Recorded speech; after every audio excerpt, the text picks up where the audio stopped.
The Secret Lives of Solar Flares, brought to you by Science at NASA. 152 years ago, a man in England named Richard Carrington discovered solar flares. It happened at 11:18 a.m. on the cloudless morning of Thursday, September 1st, 1859. Just as usual, on every sunny day, the 33-year-old solar astronomer was busy in his private observatory, projecting an image of the sun onto a screen and sketching what he saw. On that particular morning, he traced the outlines of an enormous group of sunspots. Suddenly, before his eyes, two brilliant beads of white light appeared over the sunspots. They were so bright he could barely stand to look at the screen. Carrington cried out, but by the time a witness arrived minutes later, the first solar flare anyone had ever seen was over. It would not be the last. Since then, astronomers have recorded thousands of strong flares using instruments ranging from the simplest telescopes in backyard observatories to the most complex spectrometers on advanced spacecraft. Possibly no other phenomenon in astronomy has been studied as much. After all that scrutiny, you might suppose that everything about solar flares would be known. Far from it.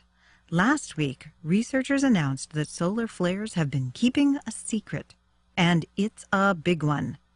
We've just learned that some flares are many times stronger than previously thought, says University of Colorado physicist Tom Woods, who led the research team. Solar flares were already the biggest explosions in the solar system, and this discovery makes them even bigger. NASA's Solar Dynamics Observatory, launched in February 2010, revealed the secret. About 1 in 7 flares experiences a sort of aftershock.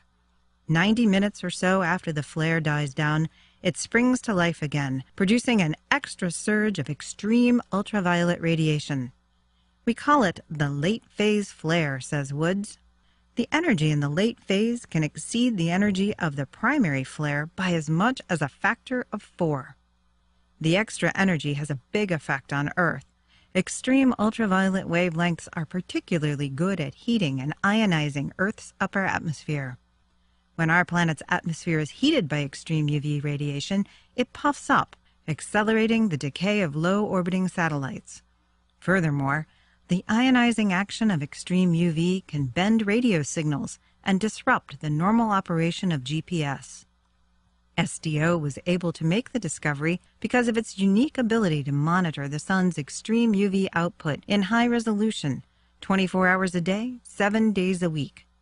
With that kind of scrutiny, it's tough to keep a secret, even one that's 152 years old. To learn more secrets of astronomy, visit science.nasa.gov.